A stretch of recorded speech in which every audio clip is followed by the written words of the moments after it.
मेरे शंकर मां जगतजननी को लेकर काशी पधारा।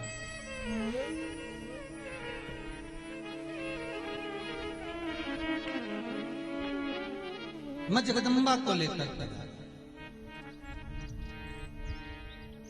इधर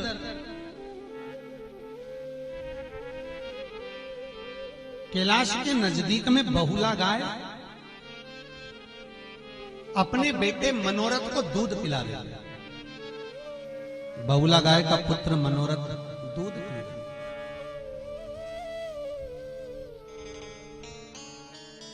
और मनोरथ दूध पी रहा है तो मनोरथ के दूध पीते समय उसके मुख में से फेन निकलने लगा। जब बच्चा दूध पीता है गाय का बछड़ा, तो गाय का बछड़ा जब दूध पीता है तो उसके मुख में फेन आ जाता है।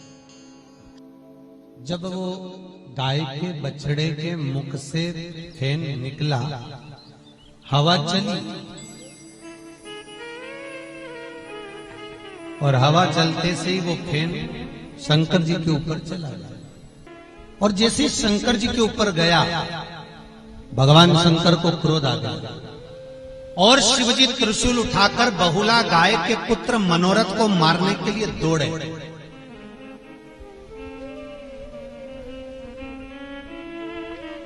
और मनोरथ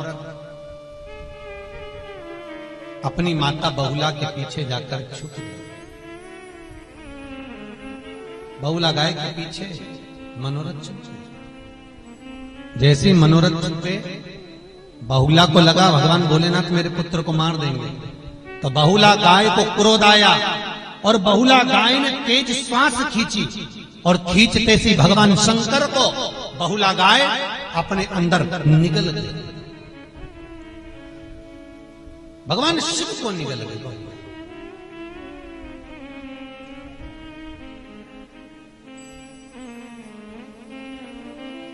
चारों तरफ हाहाकार मच गया, अंधेरा हो गया, चारों तरफ हाहाकार मच गया। चारों तरफ बात फैल गई कि भगवान शंकर दिख नहीं रहे, भगवान शिव ना जाने कहां चले गए, भोलेनाथ ना जाने कहां चले। शिव नहीं मिल रहे, शंकर नहीं दिख रहे।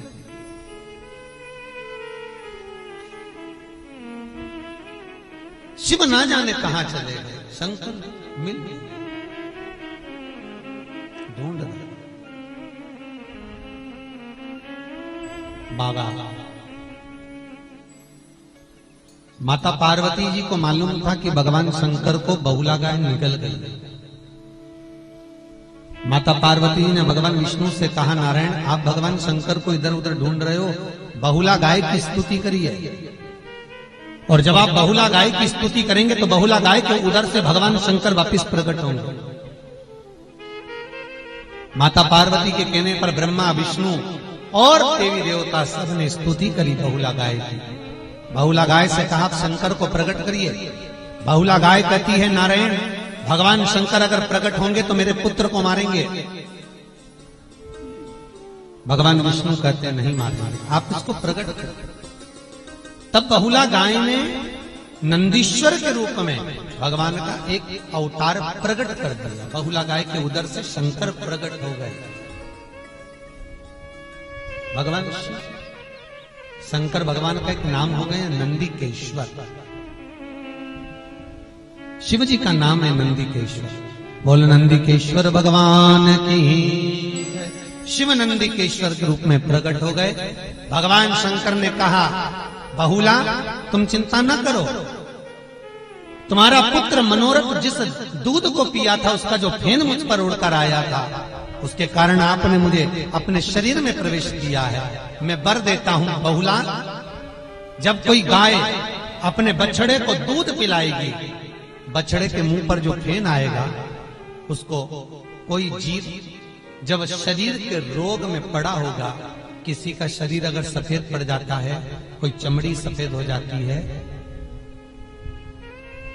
कोई चमड़ी कहीं से सफेद पड़ जाए या कोई दाग पड़ जाए, कोई दाग पड़ जाए, वो दाग मिट ही नहीं रहा हो, तो शिव महापुराण की कथा कहती है पूर्णिमा की रात्रि को शाम के समय जब गाय अपने बछड़े को दूध पिलाए, उसके मुंह पर जो फेन आ जाए उसको चम्मच में निकाल लीजिए। और पूर्णिमा की रात्रि को 12 बजे शरीर पर उस फेन को थोड़ा सा दूध मिलाकर गाय का पूरे शरीर पर जहां जहां पर सफेद दाग पड़ गए हैं वहां लगा लीजिए और भगवान भूतेश्वर का नाम लेकर 15-20 मिनट तक वो दूध लगे रहने दीजिए और शरीर से वस्त्र को हटाकर फिर स्नान कर लीजिए। कोई साबुन नहीं लगाना है, कोई शैम्पू नहीं लगाना है, कोई तेल नहीं लगाना है, स्नान कर लीजिए। महाराज 3 या 4 पूर्णिमा आप लगातार करेंगे, शरीर पे से सफेद जो रोग हो जाता है वो समाप्त हो जाता है। कोई दवाई नहीं खाना पड़ती, केवल भूतेश्वर महादेव का स्मरण कर कर उस फेन का प्रयोग कर सकते।